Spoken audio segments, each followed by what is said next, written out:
And man, the kingdom of darkness was shook up. I got called to the phone. I don't know, Margaret here? Yeah. Margaret Cadell's here today. Her husband got me on the phone and gave me down the country. Now, how do you suppose he knew anything of what was going on? I'll tell you, the kingdom of darkness knew. There was a shaking that night. God had come in a powerful way, in a manifest way. And way up there in Vass, there was a man who was ruled by devils. I hate to say it, but that was the case. And he was just angry, and he was lashing out in any way he could. I had to sit there and, what did he know about all that? He wasn't here. I'll tell you, it's not that we seek. We need to seek him. But we need to understand who we are and what his plan is for us and give ourselves to it. Now, in the light of all of that, wow, I haven't left any time here. Let's turn over to Ephesians chapter 4 and look at what Paul says about the church. Because there is a key phrase. Ron read some of this the other night. But there's a key phrase in that I believe can take us from where we are to where we need to be. Paul is writing, and he's talked about the great, amazing thing that God has done for us and his plans. And so he says in the beginning of chapter 4, as a prisoner for the Lord, then I urge you to live a life worthy of the calling you have received. That's pretty good advice. We sung about the amazing thing that God has done for us. Is he not worthy of having our lives? He made us. And though we had turned to our own way, he loved us enough to come and at the cost of his own life to purchase us. I dare say he has every right to our lives. There is no higher purpose for which a person can live. God help us. Live a life worthy of the calling you have received. Be completely humble and gentle. Be patient. Bearing with one another in love, make every effort to keep the unity of the Spirit through the bond of peace. There is one body and one Spirit. This is God's purpose and plan. I know the devil has succeeded in fragmenting it into a million pieces. But God sees us as one, and we need to have a heart that is joined in the Spirit to one another, but also recognizes we are part of something that spans this globe. One Spirit, just as you were called to one hope when you were called. One Lord, one faith, one baptism, one God, and Father of all, who is over all, and through all, and in all. That's what makes it amazing. He's not just out there somewhere giving us instruction. He's in. But to how many? Each one of us. This takes in every member of the body of Christ. To each one of us, grace has been given. Now, on what ground? Obviously, grace is not something we earn or deserve. We don't qualify. We don't say you're going to be graded on your spirituality, and if your score is up here, you get to be an apostle. If you just don't quite get that, well, maybe you're an A-. Okay, we'll make you a prophet. No, it has nothing to do with that. It's the plan and the purpose of God as to what each of us is called to be. To each of us, grace has been given as Christ apportioned it. It's his job to decide how he wishes to express himself through each member of the body of Christ. That is why it says, when he ascended on high, he led captives in his train and gave gifts to men. Now I'm going to skip over the parenthesis for now and go down to verse 11 where Ron began.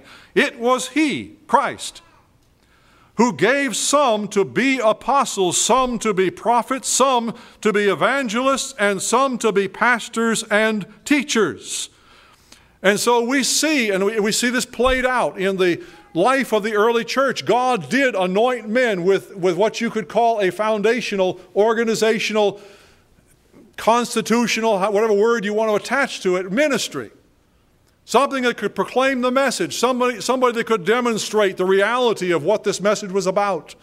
Someone who could help people to come together and know how to function under the headship of Jesus Christ.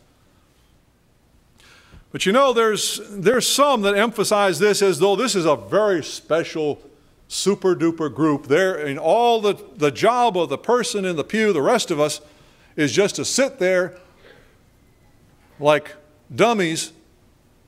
We're not supposed to think. We're not supposed to do anything. We're just supposed to listen to their pronouncements. Is that the function? No. That's not the function of these ministries at all. What is the function? It tells you to prepare God's people for works of service. If anybody who has a gift to be up here is doing their job, God is going to be working in the lives of everyone in every pew that is born of His Spirit to inspire, to equip, to minister faith so that you can be what God has called you to be. You know, a lot of our problem is that we tend to equate our particular form of Christianity with the faith once delivered to the saints. That when the saints came together, they sat in pews and they had a pulpit up front. And when any sort of function in the body involves people coming up here and opening their mouth and talking. My God, there's so much more to the body of Christ than that. Yes, that's a part of it. It can be a part of it. They didn't meet that way.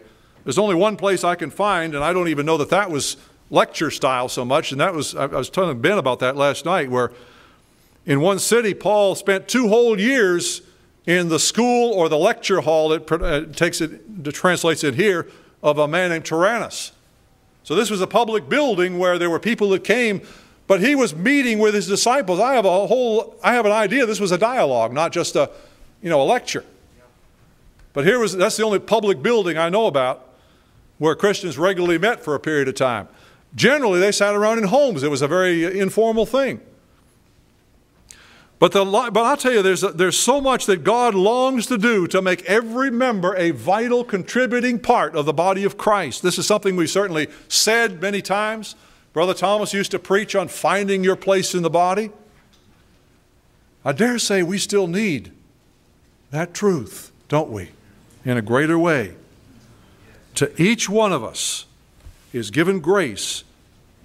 Grace has been given as Christ apportioned it. So he comes down here, and you have the ministries but their job is to prepare God's people for works of service.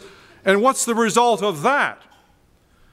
See, a lot of people want to leap over and say, well, it's the job of these so-called fivefold ministry to do all of this so the body can be built up. No, it's the job of the ministry, these particular categories of gifts and ministry, to prepare God's people for the works of ministry so that the body can be built up. You don't leap over the function of a healthy body in the growth and the health of the body of Christ so that the body may be built up. Now, how long does this last? How long is this the order of things? Until we all reach unity in the faith and in the knowledge of the Son of God and become mature, attaining to the whole measure of the fullness of Christ. I guess we got a little ways to go, don't you think? My word. You know when that's going to happen? When He splits the eastern sky. There's going to come a day when He says, it's time. I'm going to wrap this whole thing up. Everyone that's mine, I'm going to gather them together in one. It's going to be the consummation of the ages. My people are going to be shining like the stars. People will see the glorious thing that I've been doing in them. They'll be grown up, ready to live with me forever. But right now, we're in the process of moving in that direction. Is that what your life is about? It should be. This is what captured the lives of these people. You think about the people in the day of Pentecost.